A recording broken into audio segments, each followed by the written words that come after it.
Allah'ın selamı, rahmet ve bereketi, aziz Minber TV izleyicilerinin bizi sosyal şebekelerde, YouTube'da, Facebook'ta ve başka kanallarda izleyebilen aziz mümin kardeş ve bacılarımızın üzerine olsun. Biz geçen dersimizde peygamberlere iman dersinin ilk adımını attık. Bu dersimizde de dedik ki peygamberlik, nübüvvet ve risalet mevzuları hakkında sohbet edeceğiz. Onu bildirek ki peygamberlere hem nebi hem de rasul değilmiştir. Nübüvvet peygamberlik, risalette peygamberlik vazifesi. Bunu ayıran alimler, İslam alimleri belə buyurmuşlardır ki, nübüvvet Allah ile peygamberi arasındaki bir vazifenin adıdır.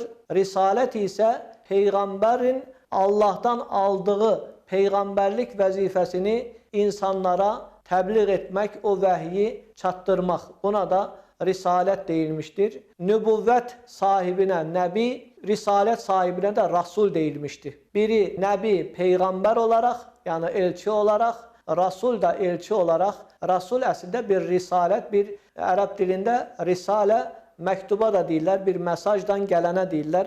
Ve İslam alimleri, kelam alimleri belə bir derecelendirme etmişlerdir. Demişler ki ilk peygamber, ilk nebi Adem Aleyhisselam'dır. Ama risalet, ilk tebliğat vazifesi olarak da ilk rasul da Nuh Aleyhisselam'dı. Ona göre bazı Arap kaynaklarında rasullara iman diyende birincisi Nuh'dur, sonuncusu Muhammed sallallahu aleyhi ve sellem'dir diye geçmişler. Bazıları da Adem Aleyhisselam'ın peygamber olup olmadığını şüpheye düşmüştür. Halbuki oradaki vazife nebi olarak geçmiştir. Adem Aleyhisselam ilk peygamberdir, ilk insandır. Buna şüphe yoktur. Allah Teala Kur'an-ı Kerim'de Adem Aleyhisselam hakkında bazen sözünü tutmadı, ne bileyim Allah'ın qadağan ettiği bir işi gördü veyahut bir şekilde Adem Aleyhisselam hakkında Cenab-ı Allah'ın özel kelimeler vardır. Bu kelime bir yukarıdan aşağı geldiği için, hiyerarşik olduğu için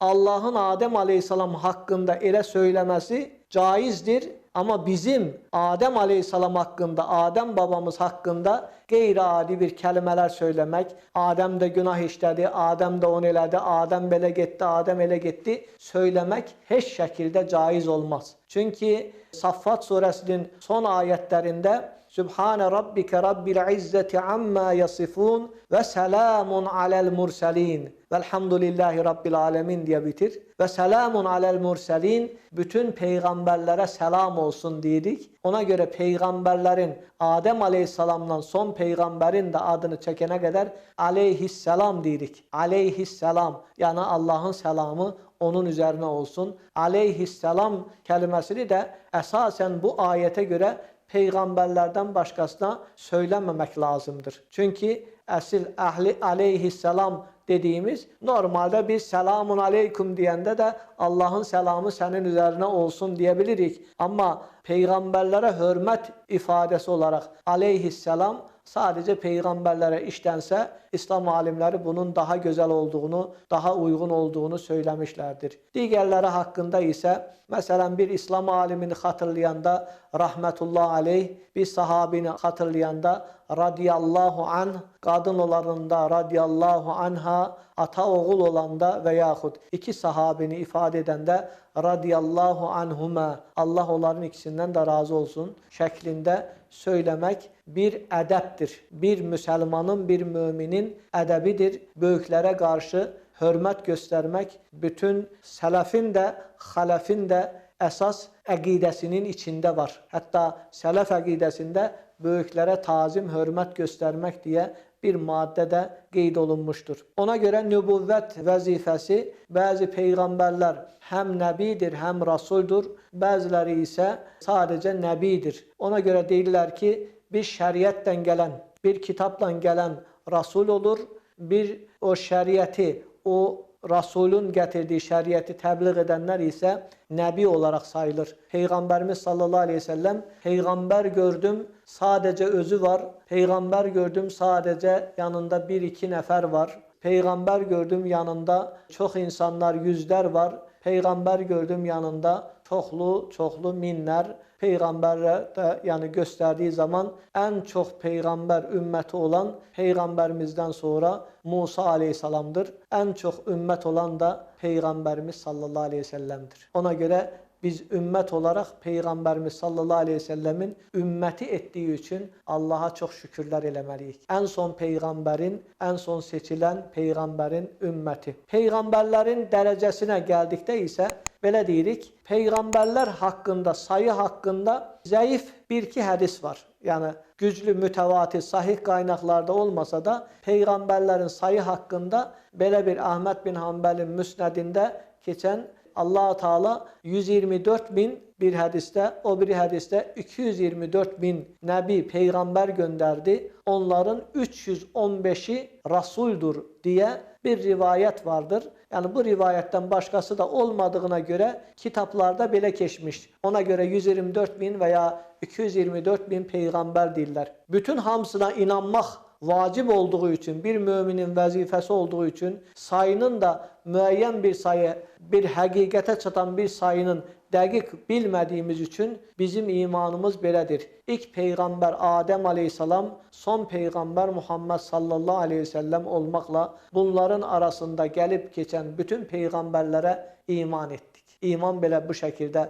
bildirilir. Bu Peyğəmbərlərin dərəcəsinə gəlincə, Qur'an-ı Kerimdə tilkər rusulü faddalna ba'dahum ala ba'd. Bu peyğəmbərlər var adir, onların bəzilərindən üstün elədik və orada Cenab-ı Allah İsa aleyhissalama kitap verdiğini, Musa aleyhissalamla danıştığını, başqa ayətdə Davud aleyhissalama zəburu verdiğini bildirir. Biz bunları söyləmişdik əvvəlki dərslərimizdə də. Bu peyğəmbərlərin ulul azm, yəni çox sıxıntı çəkib böyük dərəcələr qazanan bu peyğəmbərlər var. Bunların da sayının 5 olduğunu, amma ayət-i kərimənin ifadəsi ilə, dəlaləti ilə bu sayıların başında Peyğəmbərimiz gəlir. Yəni sənə bildirdiyimiz kimi, sənə söylədiyimiz kimi Nuh'a da, İbrahimə də, Musa'ya da, İsa'ya da vəhy etdik şəklində bu 5 ulul azim peyğəmbəri belə sayırlar. Biz də tarixi sırasına görə deyirik ki,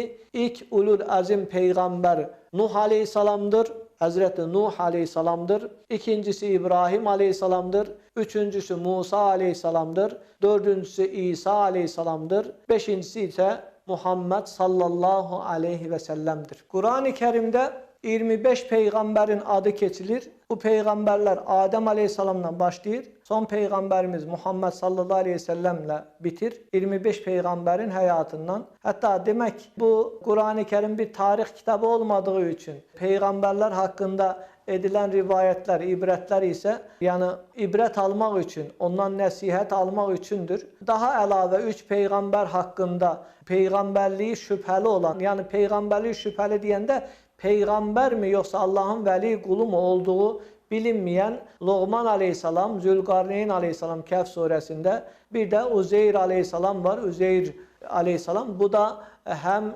Tövbə surəsində adı keçir, Bəqara surəsində isə onun qıssası olaraq keçir. Yəni bu inşallah bir dərslərimizdə peyğəmbərlər həyatı haqqında bir dərslərə başlasaq, onların həyatlarını hər mövzuda, hər dərsdə qısaca da olsa onların həyatlarını anlatmağa çalışacağıq. Onlardan alınan ibrətlər, qıssadan olan dərsləri almağa, söyləməyə çalışacağıq. Deməli, bu peyğəmbərlərin həyatından söyləyən Qur'an-ı Kerim ən çox adı keçən 136 yerdə Musa aleyhissalam var. Qur'an-ı Kerimdə ən çox adı keçən, o da başına gələn hadisələrin fərqliliyi və Bəni İsrailin onun başına gətirdiyi bəlaları da hamısını içinə qatsaq, Musa aleyhissalam nə əziyyətlərlə, nə çətinliklərlə o ulul azim peyğəmbər olma dərəcəsini bu şəkildə çatdırmışdır. Bu şəkildə Peyğəmbər Əfəndimiz sallallahu aleyhi ve sellem də olmaqla o peyğəmbərlərin həyatından qıssalar, rivayətlər alınmışdır. Biz peyğəmbərlərin həyatını öyrənməkdəki, onlara iman etməkdəki məqsədimiz nədir? Allahın göndərdiyi bütün elçilər Allahın elçisidir. Yəni kimdən gəldi? Kimin elçisidir? Yəni Cenab-ı Allah, şanı uca olan Allah özü gözəldir, göndərdiyi elçisi də gözəldir. Ona görə Allaha iman edən, onun peyğəmbərinin gətirdiyi, onun peyğəmbərinin söylədiyi hər bir sözə inanır, onun peyğəmbərinin etdiyi təbliği də gözəl şəkildə qəbul edir. Əgər peyğəmbərlər olmasa, insanlar çox ixtilafa düşəcəkdir. Peyğəmbərlər sanki o ixtilafları həll etməyə gəlibdir. Ona görə bəzən deyirlər ki, niyə Bəni İsraildən daha çox peyğəmbər gəlib də sizə az peyğəmbər gəlib? Onu da şəkli, onlardakı ixtilaf daha çox idi. Ona görə ixtilafları həll etmək üçün Allah peyğəmbərlər göndərdi.